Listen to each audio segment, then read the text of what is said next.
do you mind explaining your role in the show and what the show is? Who would like to go first? I'm guessing. Oh, well then. So the play is called A Chat with Adonai. I'm directing it. And then I'll just let Roger let you know the rest. Yeah, hi, I'm Roger. I wrote A Chat with Adonai, as I've got to learn to say it. I think it's changed its pronunciation a little bit. But yeah, I wrote it, and we can talk about its development and iterations later. Hello, I'm Helen and I'm playing Adonai 3.2, which is one of the characters in the play. Hello, my name is Otilia and I am playing Adonai. So Helen originally was the Adonai in the first run of it, and then I've kind of joined the team very recently for the second run. So yeah, we're basically like evil sisters. You. And so, do you mind giving us a little rundown of the plot? Shall I tell you how it developed? And then Yeah, that would be do you wonderful. want the plot first? Or how do you Probably both. Right, so this play was written in a series of iterations, essentially. When I first wrote it, it was targeted as just a 10-minute scratch night performance, which had actually Jacob involved, but not you at the time, Helen. And it was written as part of my writing class at the Riverside Studios in Hammersmith. So it was, as I say, a 10-minute sketch. And it was really based on the idea of the frustrations and kind of alienation we face when we confront bureaucratic systems. In the kind of modern world, most interactions with corporations, government, various things are done through this kind of dehumanized interface, often a telephone call or a chatbot or something like that. And obviously that's incredibly frustrating because you as an individual are trying to engage with it in a kind of human way, and you're facing a kind of systematic response system, you know, where there's a process built into the responses which is difficult to understand, difficult to negotiate and navigate, you know, and it just gets hugely frustrating that you can't speak to a real human being. That's where it started, as a 10-minute sketch. The guys at Riverside quite liked it and asked me to develop it into a piece for a work in progress night, which was more like 20-25 minutes. And the problem with that is I only had that 10 minutes and I didn't really know where I was taking it. The play never had a kind of overarching story arc that I knew I was going to explore over an hour. You know, it was really, as I say, a 10-minute sketch. I extended it to 20 minutes by adding what is now the third scene, which is relates to more about the way we are expected to engage with kind of modern capitalism, and the idea that in fact a lot of the jobs we do are actually pretty meaningless, pointless, and our real role is to consume. And it comes from a lot of work done by a guy called David Graeber, who's dead now unfortunately, but he's an anthropologist who talked a lot about this kind of nature of modern capitalist society and our role in it. And then that was put on at the Bite Size. That then got extended to about 40 minutes and put on the Bite Size Festival, also at the Riverside. Helen was in that version with Jacob, and it did quite well. Won a prize, and people seemed to like it. But then I was told that in order to do something on in a Fringe theatre or a Fringe festival, it really needed to be an hour. So I had to extend it to an hour.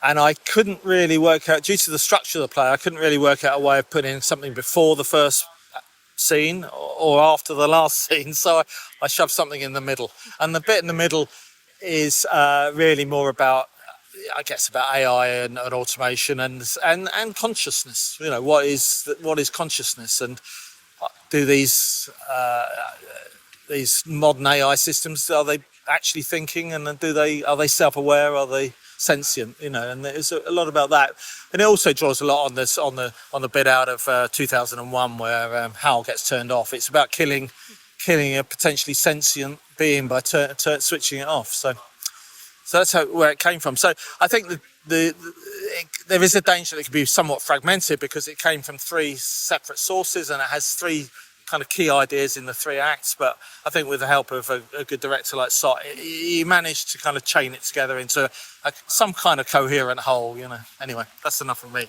That's wonderful. Yeah. Okay. So, you know what? That covered the first question perfectly. So how are rehearsals going? How much do you find the actor change has, you know, sort of shifted the energy? How is that? Yeah. How's rehearsal going? Who would like to go first? I'd actually like to hear what the actors think about that second part of the question. If you could repeat that for them, and then I'll pass it on to them. Helen?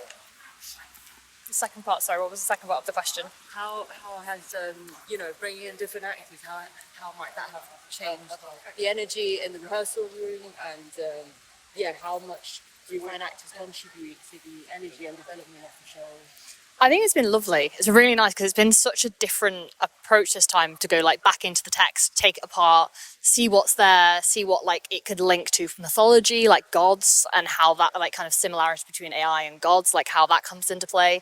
And what's been really nice, I think, as like a little quartet most of the time, because Roger, we're doing it just with the 4 of us, as in Jacob, Tilly, myself, and Sot. I think what's been really nice is that we've been exploring what the writing could mean outside of the writing itself, which has been really nice. And I think with the like way that we've been playing and trying different things has been lovely, which is, again, we've just been kind of throwing everything up and see what lands and then see what works, what doesn't work.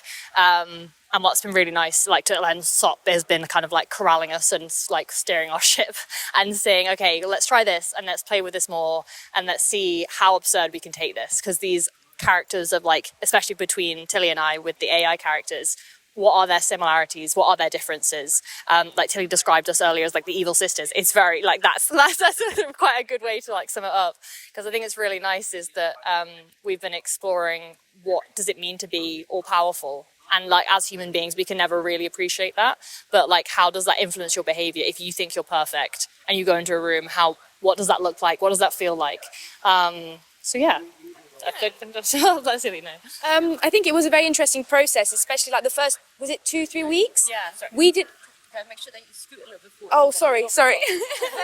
So it was an interesting process, especially the first 2 weeks. We didn't actually know who was going to be 3.2 and who was going to be Adonai. So we basically sort of worked on Adonai first, just as Adonai, and then sort of made another character from the Adonai. So we both had the basis of who Adonai was, and then even 3.2, I'm sure there are elements that you kept from the original Adonai, because she's made by Adonai. Adonai made 3.2. So there's a real, I mean, I guess that there's a lot of 3.2 that is Adonai as well, but then how do you also make the 2 characters different to make them more interesting, and also what is the difference just in general? So that was a really interesting process, to not just start with everyone having their own characters, but to start the process sort of working on the same character. And we did a lot of like improvisation around it rather than just doing the text. And I think the improv really helped to sort of have a better idea of who the character is also outside of the text and the situations in the text. So that was a great direction choice, so well done, Sot. And I always like doing that. I do love improv. I work really well with improv. I think it's really important to know the character in more depth than just what it is in the play. It just kind of, firstly, makes it more fun to act, and secondly, I think makes a better performance in general. So yeah, it's been great. Everyone's been so kind, so patient, because also within these rehearsals, you know, some people have a lot of stuff happening outside of rehearsals and, you know, having to juggle different lifestyles, different things. And I think everyone was really sort of patient with each other, kind to each other. And I think that makes better work in the long run, really. So yeah. Oh, that's wonderful. So is Adonai human? No. So Explain a little bit. yeah, I'm very curious. We take it for granted. Okay, so I'll try to be as I'm gonna try to summarize it as quickly as possible. So Adonai, like the name, is one of the names for God. So what we have in the play is Adonai, that all-powerful God being, but not specific to any one religion. It's a parallel idea, basically, to the society, the system, the world, the big other. So we have Adonai that has created different versions, AI versions of themselves, basically, to do the little jobs that need to be done to run this system.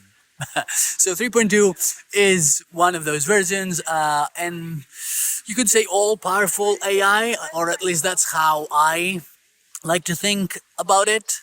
So Adonai creates these agents to do the little or not so little things that need to be done in order to run a society, basically.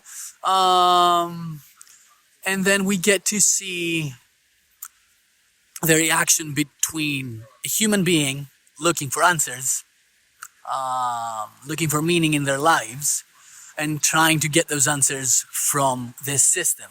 So this person goes through, 3.2 as a hotline, basically, for God, giving answers, or supposed to give answers about life and purpose and meaning. And that's where things don't go very well for him, basically. So yeah, he doesn't get the answers that he was expecting. So then Adonai needs to intervene because they need the system to keep running, and they help even less with Toby's quest in getting answers. So that's the general premise of it. Oh, okay. I think it was very interesting because they are AIs and obviously they're not human, but we did sort of look at human characteristics to play these characters to make them more interesting. And that was really interesting because, I mean, I've never done absurdism before. So trying to find truth within absurdism at first was difficult, but I think by just working on some of the human sides as well as the AI sides, we managed to make a nice mix of like AI/human. And she is an AI. She definitely is an AI, but it's been fun sort of defleshing it in a different way as well to see what we could sort of come out with. Yeah. Nice. Yeah. Oh, so if I pressed the wrong button, no. No, it's still going, I think. Yeah, it's still going. Yeah, it's still going. There's lots of interesting things that I learned from the process. I mean, going back to day one when I first met Helen, really, is what actors add to a script. I mean, I'm new to this business. This is like a retirement job for me. So I didn't really appreciate, although I'm a theatre lover for years, I didn't really appreciate how much actors added to it. So that all credence to these guys. It's fantastic, and also the direction, the whole 9 yards, really.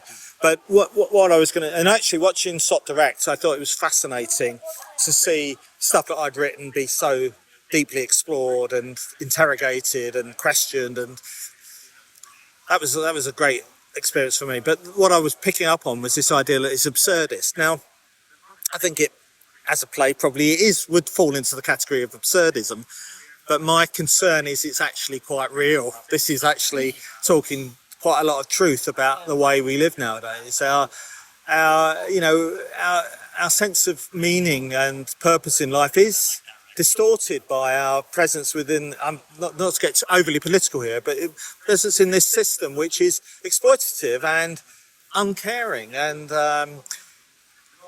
there's an analogy in this play about it being like a shark. I always read somewhere that a shark has to keep swimming in order to survive, And I thought, well, that's like capitalism. It just has to keep going. There's no purpose in it, no what you might call theology, or no meaning in it. It's just a system that needs to keep going. And in order to keep going, it has to keep us on this kind of production-consumption cycle, which is both exploitative of us as humans, but incredibly exploitative of the planet, and actually is creating all sorts of concerns and worries. And more and more it's taken over by capital, which we traditionally thought of as kind of factories and things like that, but now is software. Software is capital. It's what you might call distilled labor. It's a product. And more and more software is essentially running the world. And it becomes more and more alienating to humans. You know, there's no real way to engage with it or get through that system back to reality. It sounds quite pessimistic. It's supposed to be quite funny as well, this play. There are some reasonable jokes in there as well. So if anyone's watching this thinking of going, it's not real. It's hopefully meaningful, but also quite funny. So anyway. Yeah, the best comedies are very sad anyway. So And it is relatable. I mean, everyone who saw it was like, oh my gosh, like I left feeling a bit bad about, quite a few things because, a lot of things that's in there is things that we do and that we take for granted. And we are all we are all part of this sort of capitalist sort of ideology. Even if we hate it, we do somehow sort of are involved. Exactly. Yeah. So We actually have few reviews from people who saw it, and they kind of touch on that. So if you watch the reviews, you'll get how the play goes about all these things. Like the thing that Roger mentions, that it's quite real, although the genre is absurdist. Somebody mentioned, for example, how it mentions all these things and how it makes you think, oh yes, that's what I do as well, but also about the vessel, how we go about. Yeah, it's comedic. So it's I've always seen it as two different levels. One being the ideas that are introduced or explored, or questions that are being asked, but then on the surface, how the whole thing is presented, the plot, what happens on stage is a different kind of thing. It is comedy. So yeah, I think it's not that pessimistic. That's what I'm saying. I think with the absurdism, what I think I was referencing to the most is also the sort of the style of it, of the pace, It is. how big it is, which is quite different to naturalism, I guess. And so just sort of, as I was saying before, finding truth as the character in something that is quite big and fast Realism, yeah. And no, exactly. But it's been such a great experience, and I feel like I've learned so much. I don't think it's good to just do what you know. It's good to sort of challenge yourself and try and do something a bit different. And I think that makes you a better actor all round, really. I mean, I can do an AI now, so